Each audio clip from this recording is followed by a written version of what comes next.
If you are reaching for artificial tears more than 4 times a day, it's more than just my eyes need a refresh. You need to see your eye care professional and medication given to you so that your body can help you make more of your own tears. Living with autoimmunity doesn't mean settling for less.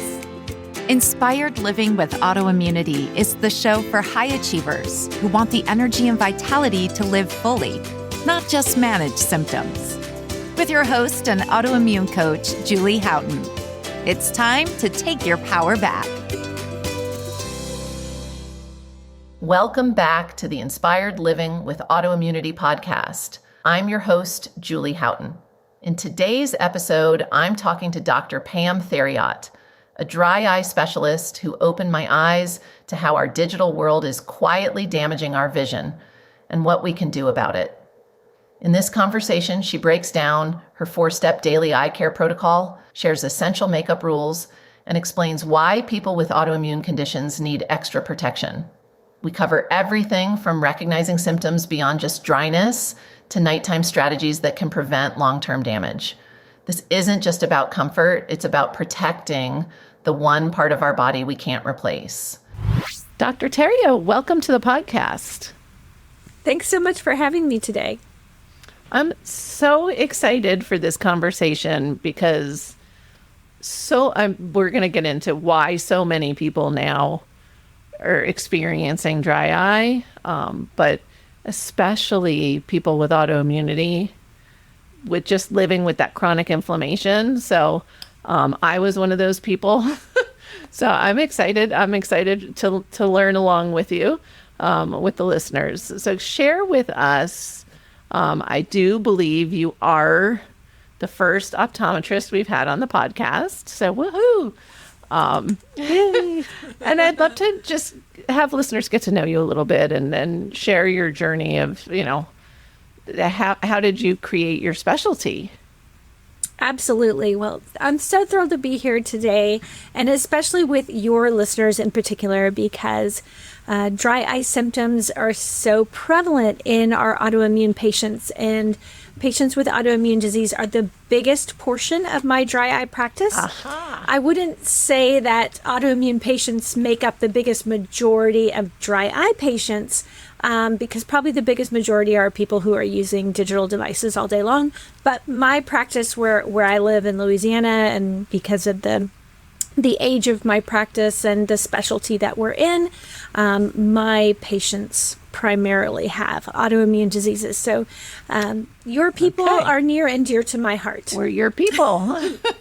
Yes. Well, your people are my people. And one of the, even aside from the chronic inflammation and my own personal experience, and then with clients and patients at the clinic, I know how common that overlap is.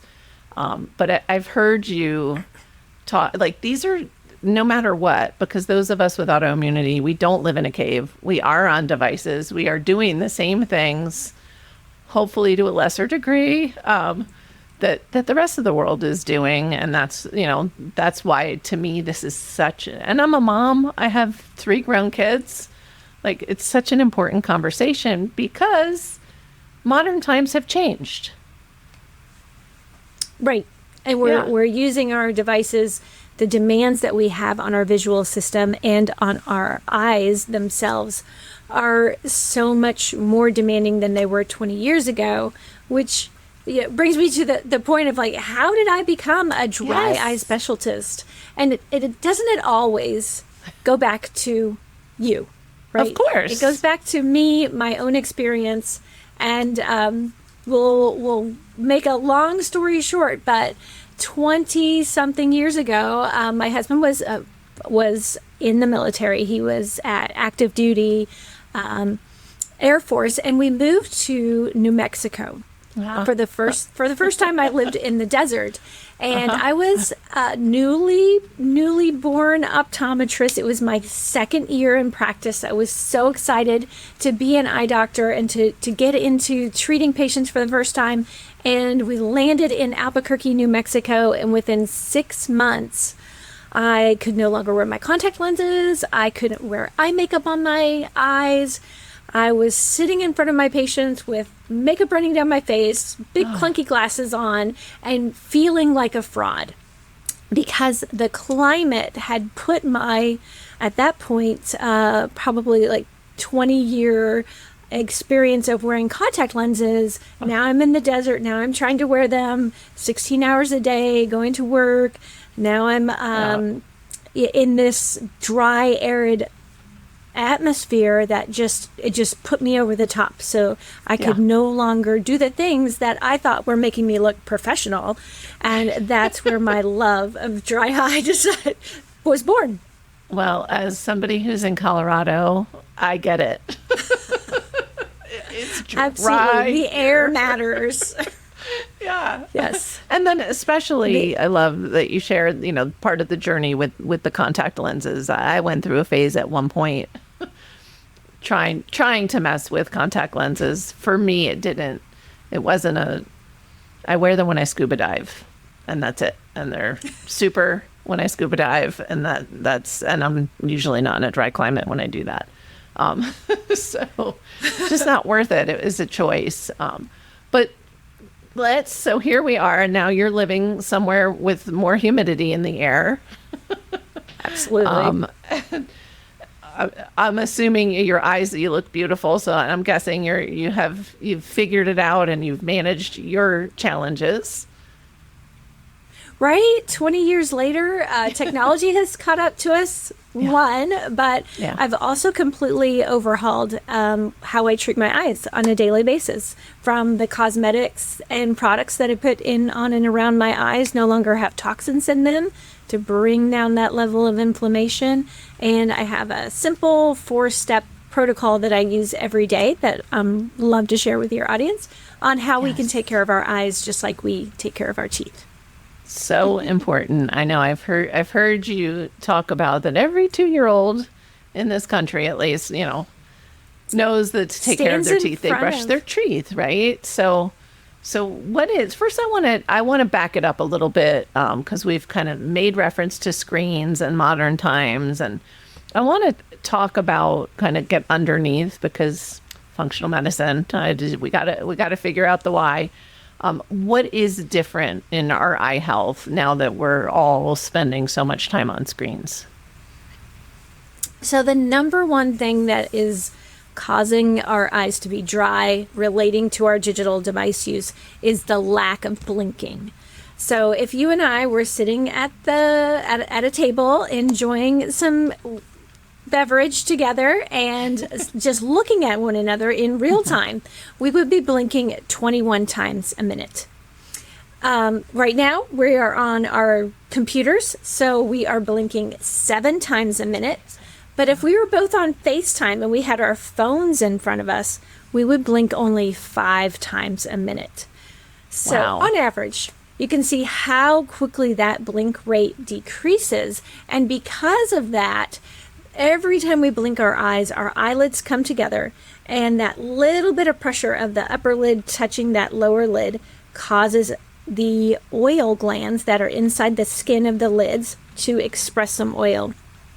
And they get spread out across the front surface of our eye and coat our eyes with this luscious, beautiful oil that gives us a clear image for the light to come into our eyes. And it also protects the watery part of our tears from evaporating into your very dry Colorado climate that you're in. And so the tears will stay on the eyes because that oily layer is in place, locking the tears onto the eye. Nice. So with hours and hours and hours and hours a day, right? 8, 10, 12, 14, 16 hours a day. Some of these kids are on their digital devices. That decrease in blink rate for, Monday through Sunday. Nobody's putting their cell phone down just because it's Sunday. And then decades upon decades upon decades of doing this. That's what's damaging our eyes. And now that we're, in 2026, there are actual generations of human beings that were born on a screen within the first 2 years on a screen. Right. It's wild. Their toothbrush in one hand and their cell phone in the other hand by the age of 2. Sad but true. Good job with the toothbrush, by the way. And so I want to highlight, it's not, when we think of dry eye, we tend to think of discomfort, which, and it can be serious discomfort and can be chronic, but it's the protectiveness that we're talking about. When we want to prevent damage, and having chronically dry eyes is not healthy for the eye. Right. The actual health of the eye itself, much less the clarity of your vision. Right. Yeah. And just before anybody is like, well, when we're concentrating or focused on something, like even reading a book, it is typical for blink rate to kind of slow down a little bit, right? Right. Even book reading is decreased from that 21 times a minute. Yeah. But probably not all the way down to 7. Yeah. Right. Plus, right. Most of us don't spend 16 hours a day reading a book. I mean, that sounds like heaven, but not usually how we're spending our day. Correct. Yes. Yeah. But in some form of digital device off and on is quite typical these days, whether you're sitting in front of a computer for your job, or you just happen to have a cell phone attached to one of your hands. Yeah, absolutely. So I touched on, I want to differentiate, and I believe actually that this conversation serves everybody. But because of our particular audience, and we've done some episodes on Sjogren's, this conversation is not Sjogren's specific, correct? But I'm guessing probably doesn't rule out. It would be the same, like you said, taking care of your eyes is taking care of your eyes, right?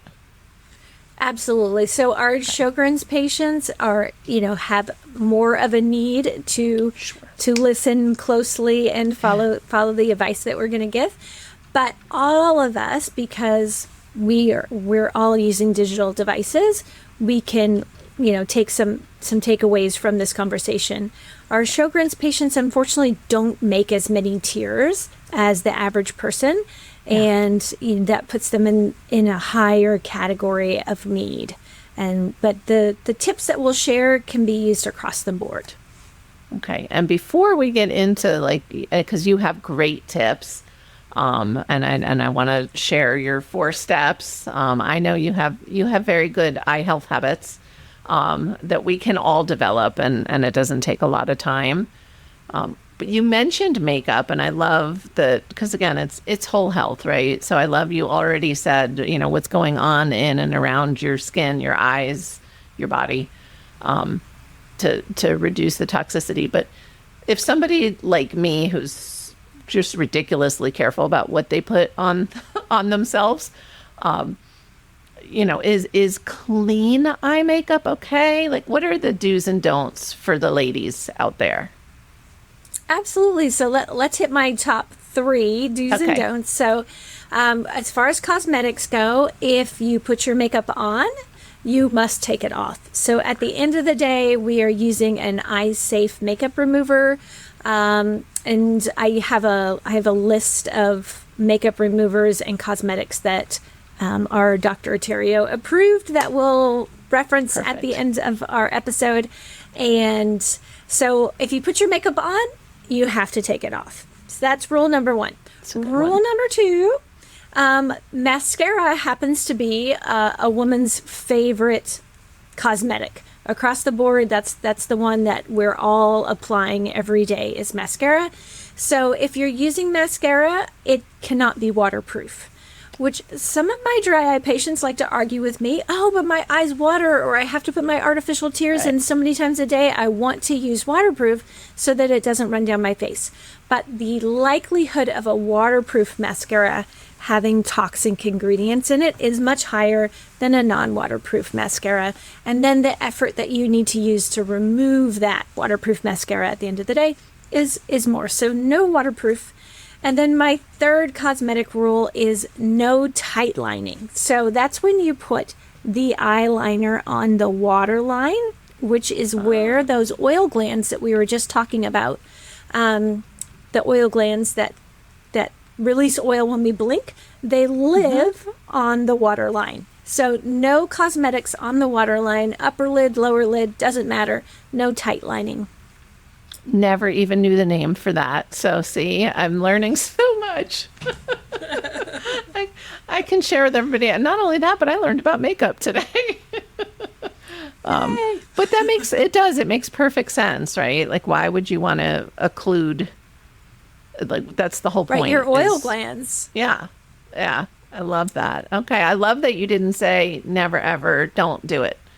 As far as eye makeup at all. So, yeah. No, as women, we're going to wear our eye makeup, and there are plenty of healthy ways to do it. Sometimes patients, their eyes are so dry or they're so inflamed that we have to take a small vacation from cosmetics or a vacation from certain types of cosmetics. But getting back into that's part of our human experience, that we want to wear cosmetics. So I don't like to take things away from patients if I don't have to. That's so fun. So again, back to making sure products are clean. It does make sense if mascara is truly waterproof. There's something bonding that to your eyelash that's going to be toxic, Yes, absolutely. Yeah. So such good advice. Okay. So, and I know there's overlap. And I love the way you lay out the rules. Like, if you put it on, take it off. I don't know, like, it makes sense, but a lot of people don't think of it. I know, like, the fake lashes and adding in lashes and all of that is very popular. I'm guessing the adhesives and the bonding agents can't be good. Toxic. Yeah. They're all toxic. Yeah. So either you're gluing individual lashes onto your own lash, and most of that glue has formaldehyde in it. And we know that formaldehyde is what we use to embalm dead bodies. Yeah. It can't be good for our eyes.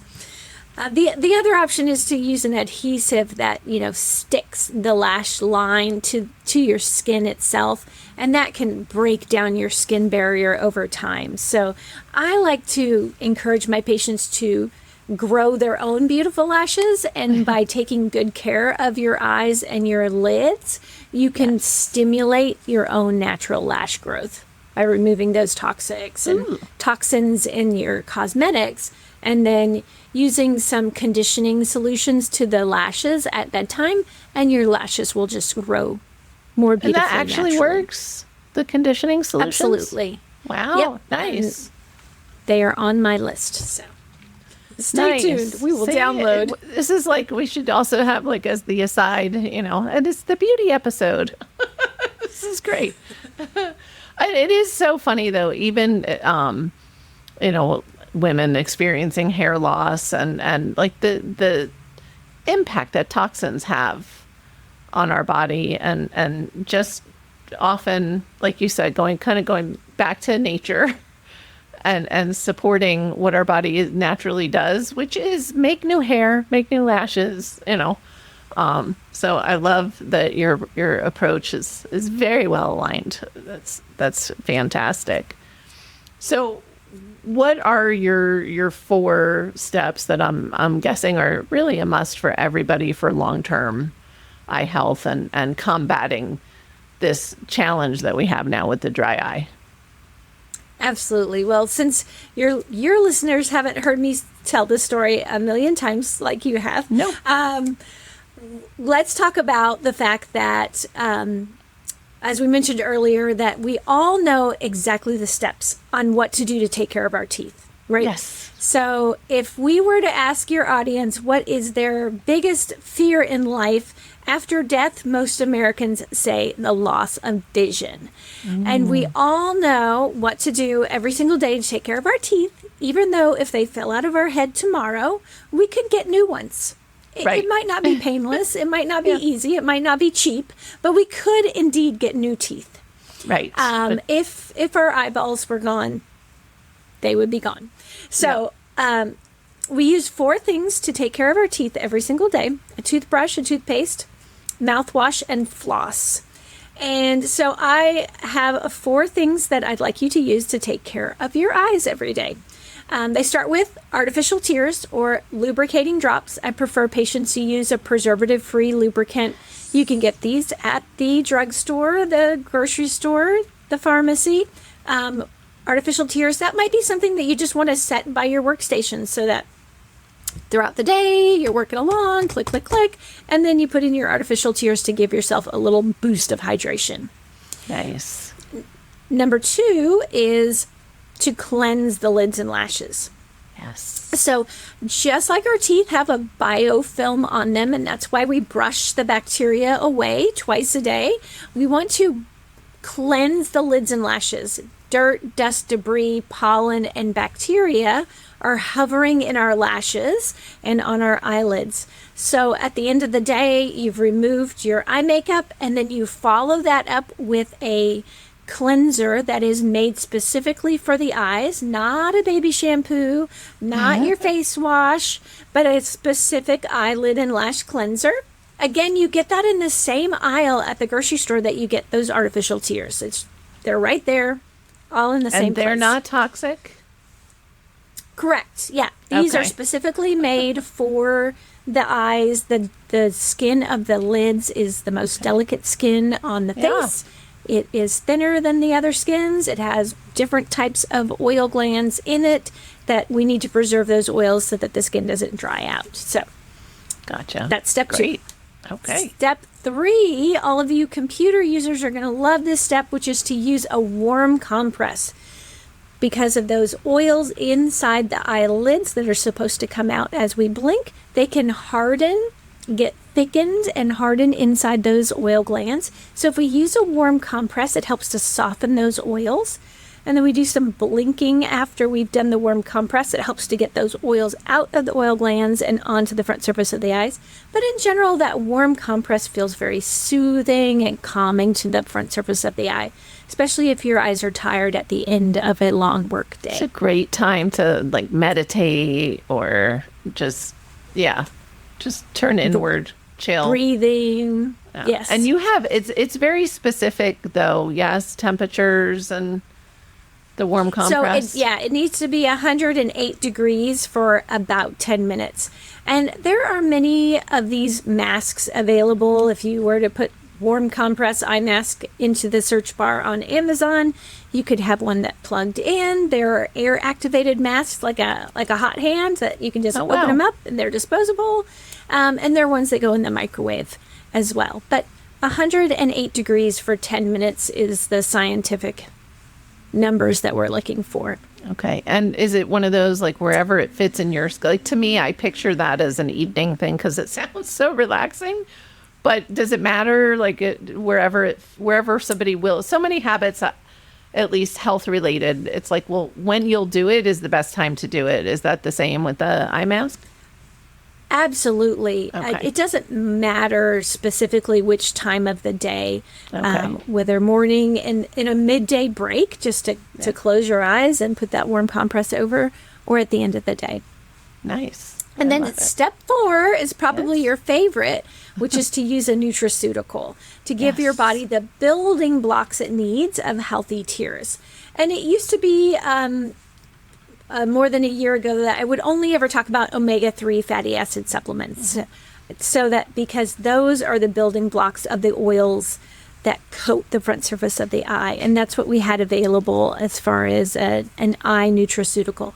But now I also like to talk about one that's called Blink NutriTear, which might be very beneficial for your audience in general because Bausch & Lomb came out with these vitamin supplements a year ago. It's just 1 pill a day, and the NutriTear has curcumin, which is an anti-inflammatory, vitamin D, and then it has lutein and zeaxanthin in it, which are antioxidants. So for your autoimmune audience who already have an overabundance of inflammation in their bodies, this nutraceutical would help the eyes make more of the watery portion of the tears. Nice. So amazing. And it is, I love the they're focusing on things like making nutraceuticals, right? But I agree that like foundationally, if somebody's listening and you have autoimmunity and you may or may not have dry eye, you probably, if you do, and you're not, unless your omegas are like tush kicking great, which is rare if you live in this country and you're not supplementing. I always go back to like those foundational, and even in that, even what's in the blank NutriTier, those are pretty foundational substances. Like it's nothing crazy or sexy, but they're things that our body should make, and well, except for curcumin, but things that we should have that often we get low in. And so I think. I'm just happy that a company like Bausch & Lomb is going in that direction. Like, that's amazing. Right, and you can find it so easily at the grocery store, and you don't have to go hunting to a specific health food store to find them. It's on the shelves where you're already shopping. Yeah, which is awesome. Is there a, like, most common mistake you see people making, aside from the eye makeup? You know what I mean? Like, are we, is there something we think is good that isn't, or? Absolutely. So I think the most common one is disregarding your symptoms. So patients will say to me, "Oh, doc, my eyes, they were killing me yesterday. I just wanted to rub them and they were just watering, but it was just my allergies." And so if they hadn't been sitting in my chair for me to say, "Oh no, let me take a look. Oh no, this is chronic dry eye disease that I'm seeing because you have rheumatoid arthritis and you take an antihistamine and you're perimenopausal and blah blah blah blah blah," and me giving them a diagnosis, right? Instead, they're poo-pooing or they're disregarding what they're feeling to something as simple as allergy. That allergy gets thrown under the bus every single day. Or I just overdid it. Oh, I had a deadline yesterday, so I was on my computer. I did too much, in this one instance, versus realizing that this is more common, this needing to rub my eyes or my vision so blurry. It's very, it's omnipresent. I want to highlight almost. the blurry vision one too, is sometimes dry eye can be experienced not as feeling dry. Especially, I remember talking to a client a few years ago who clearly had dry eye. I'm not an eye doctor, and I said, dry eye. No, it's the opposite of dry eye. They're tearing all the time. Watering. So look, can we kind of go through? I jumped in because I was so excited, but what are the different symptoms people, I mean, you just gave us a few, but like, because there's a variety. Absolutely. So I think classically people would think that their eyes feel dry, scratchy, gritty when they are dry. There's not enough moisture in them. But it really depends on what layer of the tears you're lacking. So if you are an autoimmune patient or have Sjogren's, you don't have enough water in your tears. Then your eyes feel achy, they sting and burn, they feel gritty and scratchy and dry. However, if you don't have Sjogren's disease and you're spending 8 hours a day on a computer, you might just be lacking the oily portion of the tears and have plenty of water. And so your tears are actually too liquidy and they're not viscous enough because there's not enough oil in them. And so you actually have eyes that probably sting and burn, the vision fluctuates in and out of focus, and sometimes you water because the eye is telling the brain that it doesn't feel right, and the brain goes, "Oh, don't worry, I'll make you some tears," and then the tears just pour out of the eyes. Yeah. Thank you. I just, we jump in sometimes, and having somebody who just literally said, no, you don't understand. I was like, okay, maybe we should back it up and just at least touch on some of those symptoms. And we talk about this all the time on the podcast, the normalizing of symptoms, right, of inflammation, whether it's aches and pains. Oh, yeah, I'm getting older. Like, you name it, and there's a way that we tend to either compensate for or normalize And so I love that you highlight that. It's very common even with the eyes. And like you said, we have one set. Like, we need to protect them. Right. We need to take some steps every day to help our eyes work as well as they possibly can for as long as they can. I love that. Is there such a thing as overusing? Again, I'm talking about preservative-free artificial tears. Is there what's an appropriate amount to be using them?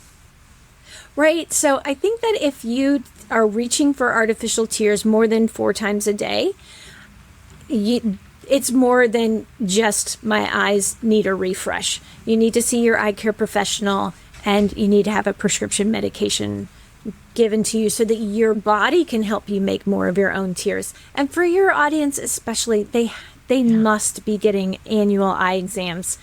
There's so many things that could be noticed during an eye exam. Well, we could take care of this at the beginning of the disease instead of letting it go on and on and on, where it's harder to treat. Yeah, so important. And I know so many people who just don't pay attention because it's not their loudest symptom. But again, we're talking about prevention and true eye health, which is, important. Now, I'm going back a long time. I haven't bought. I'm assuming they still make these. I know when I was experiencing dry eye several years ago, chronically, I was also using like a more viscous tear replacement at night when I would go to bed that, seemed to kind of really help.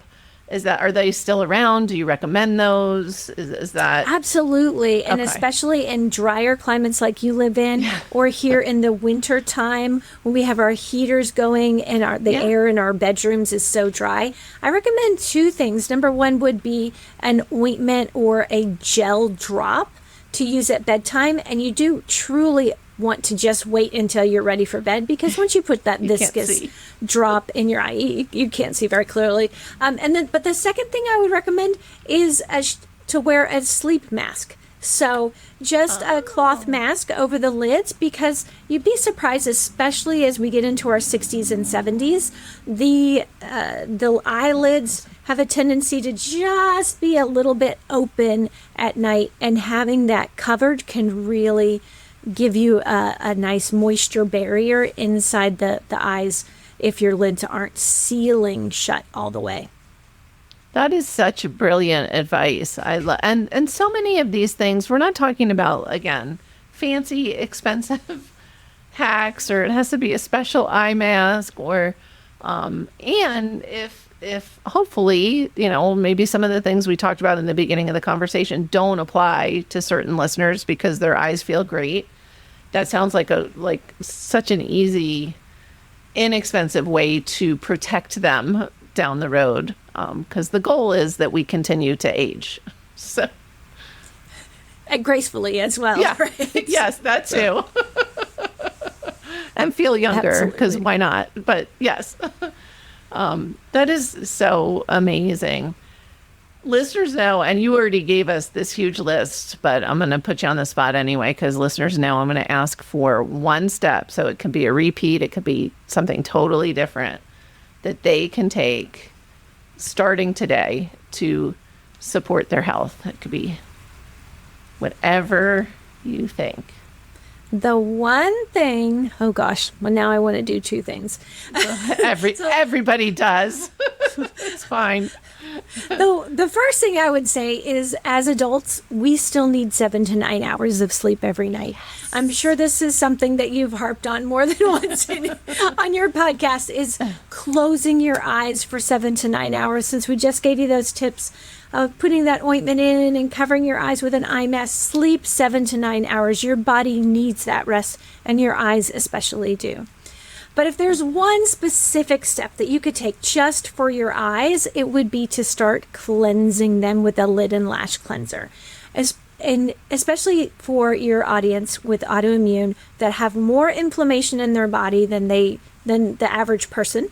Mm-hmm. Removing any inflammatory factors from around the eyes, the dirt, dust, debris, pollen, makeup, cosmetics from around the eyes before you go to bed at night with a cleansing lid and lash cleanser. Scrub it on. They come in foams, like a foaming cleanser. It comes in a spray, and they come in pre-moistened wipes. So all sorts of stuff. If you go to the eye care aisle at your local grocery store, cleanse your lids and lashes. I promise that is the most important step to keeping your eyes healthy. It's going to bring down the inflammation from around your eyes, and it'll make you feel better tomorrow. Amazing. And of those choices, do you have a preference, or it really is just personal preference for the different kinds of cleansers?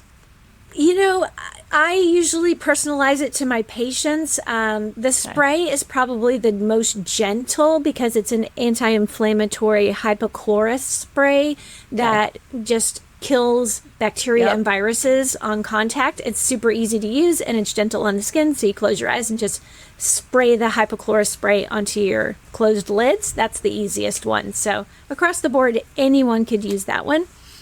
That's amazing. This is too much information, but I'm going to overshare. I feel so grossed out right now because I don't do that. Like, that's not part of my hasn't been until today, because I'm going to the store on the way home. It hasn't been part of my wellness routine, and I'm so grossed out that I didn't know that and haven't been doing it. So, I will be stopping on the way home from clinic today to get some things. So, and I love that you highlight, you can find many of these products wherever you go. Like, even I'm way back when I was using drops regularly. It was a little harder to find the preservative free, but even back then, like, Costco carries a giant box. Like, we can find these things. And so, really, really worth the time investigating and the investment to protect your eyes, for sure. It's amazing. So you mentioned some of the resources that you have. So I want listeners to make sure that they're able to find. You've put a lot of work in, and this is such important information. I'm like, you definitely seem like you're younger than me. So I'm like, well, because I want to say, well, where were you, years ago? You were too young. You probably hadn't hit New Mexico yet. Where is the best place to find you for people that aren't going to check the links? And how can they get some of your wisdom shared with them? Absolutely. So the easiest place to go is my website, which is my name, www.pamtheriot.com. And my last name is spelled The Riot. So pamtheriot.com. I love that. That just makes me smile. From there, the two resources we were talking about would be pamtheriot.com/defocus. That will get you the makeup remover guide and the cosmetics. Like, it has my favorite mascara, eye cream, all the things listed on that one. And then if you would like to know the 4 simple steps that you can use every day to take care of your eyes, and a guide to help you set up your workstation so that you know which distance you're going to have your screen from, the proper angle, the glare settings, and all of that. That came from my TEDx talk that I gave in 2025. So that handout is at pamtheriot.com/TEDx. Amazing. And again, so this is so important this is one of those episodes that not only do I want people to listen a few times, but spread the word. We all need to know. And you have done such a beautiful job keeping things simple for people. But again, this is a newer problem that has happened over the past few decades, newer in that sense. And therefore, it's going to get worse because, like you said, now the 2-year-old is on a screen. They didn't have screens when I was 2, except for TV. So, it's a huge change. Our bodies can't evolve that quickly. And so I just really am so grateful for your time and your wisdom and the effort that you're making to get the word out, because we all need to take the best care of our eyes. Thank you so much for having me. It was such a pleasure. For everyone listening, remember you can get the transcripts, show notes, and all those links by visiting inspiredliving.show. I hope you had a great time and enjoyed this episode as much as I did. I'll see you next week. Thanks for tuning in to Inspired Living with Autoimmunity, hosted by Julie Houghton, your autoimmune coach. If this episode resonated with you, share it with someone in your life who needs to hear it. For the complete show notes, links, transcripts, and everything discussed today, visit inspiredliving.show. You can also send in your questions there to be answered by Julie in a future episode. That's inspiredliving.show. Remember, it's time to take your power back.